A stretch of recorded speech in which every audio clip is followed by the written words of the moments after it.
আসসালামু আলাইকুম, কেমন আছেন সবাই? আশা করি সবাই অনেক ভালো আছেন। সো গাইস, আজকের ভিডিওতে আপনাদেরকে দেখাবো কি করে মাত্র এক ক্লিকে যে কোনো ফটোর ব্যাকগ্রাউন্ডকে পরিবর্তন করতে হয়। তো খুবই গুরুত্বপূর্ণ ভিডিও হতে চলেছে, তো কেউ ভিডিও টেনে দেখবেন না, তাহলে আপনি কিছুই বুঝতে পারবেন না। সো গাইস, ভিডিওটি শুরু করার আগে আপনি যদি এখনও আমাদের চ্যানেলটিকে সাবস্ক্রাইব করে না থাকুন, তাহলে অবশ্যই চ্যানেলটিকে সাবস্ক্রাইব করে পাশে থাকা বেল আইকনটিকে বাজিয়ে দিন। সো গাইস, ভিডিওটি শুরু করা যাক।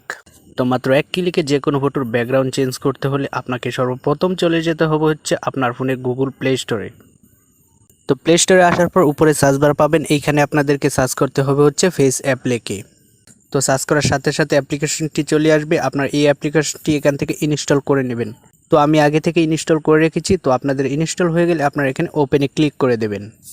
ওপেনে ক্লিক করার পর এখানে কন্টিনিউতে ক্লিক করুন, তারপর এখানে অ্যাকসেপ্টে ক্লিক করুন, তারপর নেক্সটে ক্লিক করুন, তারপর আবার নেক্সট, তারপর উপরে যে কাট অপশন দেখতে পাচ্ছেন এই কাট অপশনের উপর একটা ক্লিক করে দিন, তারপর এখান থেকে অ্যালাউ করে দিন, তারপর আপনারা নিচ থেকে গ্যালারিটাকে সিলেক্ট করে দিন।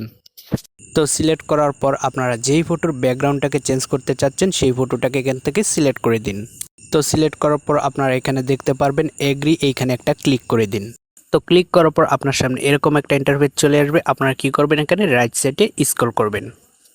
তো স্ক্রল করার পর আপনারা এখানে দেখতে পাবেন ব্যাকগ্রাউন্ড নামে একটা অপশন, এই ব্যাকগ্রাউন্ডের উপর একটা ক্লিক করে দিন। তো ক্লিক করার পর আপনারা এখানে যে গ্যালারি অপশনটা দেখতে পাচ্ছেন, আপনার গ্যালারিতে যদি কোনো ব্যাকগ্রাউন্ড থাকে আপনারা চাইলে এখানে সিলেক্ট করতে পারেন। তো আমি এখান থেকে গ্যালারি থেকে সিলেক্ট করব না, আমি এখানে অনেকগুলো ব্যাকগ্রাউন্ড আছে, তো আমি এখান থেকে যে কোনো একটাকে সিলেক্ট করে দেখাবো। আপনারা যদি এখান থেকে যে কোনো একটাকে সিলেক্ট করেন, অটোমেটিকলি আপনার ফটোর ব্যাকগ্রাউন্ডটাকে চেঞ্জ হয়ে যাবে। ওকে, তো আপনারা দেখতেই পাচ্ছেন এখানে আবার ক্লিক করব, আবার ব্যাকগ্রাউন্ড চেঞ্জ হয়ে যাবে। ওকে, এই দেখেন ব্যাকগ্রাউন্ডটা চেঞ্জ হয়ে গেল।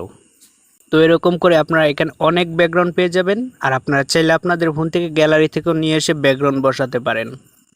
তারপর ব্যাকগ্রাউন্ড চেঞ্জ হয়ে গেলে আপনারা কি করবেন, এখানে যে অ্যাপ্লাই অপশনটা দেখতে পাচ্ছেন এই অ্যাপ্লাই অপশনের উপর একটা ক্লিক করে দিন। তো এবার আপনারা দেখতে পাচ্ছেন আমাদের ফটোটা অলরেডি কমপ্লিট হয়ে গেছে। তো এবার আমাদেরকে ফটোটা সেভ করে গ্যালারিতে নিতে হবে, আর সেই জন্য আপনারা কি করবেন, উপরে যে দেখতে পাচ্ছেন সেভ অপশন, এই সেভ অপশনের উপর একটা ক্লিক করে দেবেন, সাথে সাথে ফটোটা সেভ হয়ে আপনার ফোনের গ্যালারিতে চলে যাবে। তো আমি এখানে সেভ অপশনের উপর একটা ক্লিক করে দিচ্ছি। সো গাইস, ভিডিওটি ভালো লাগলে অবশ্যই শেয়ার করে দিন এবং অন্যকে দেখার সুযোগ করে দিন। আল্লাহ হাফেজ, দেখা হবে অন্য কোনো ভিডিওতে।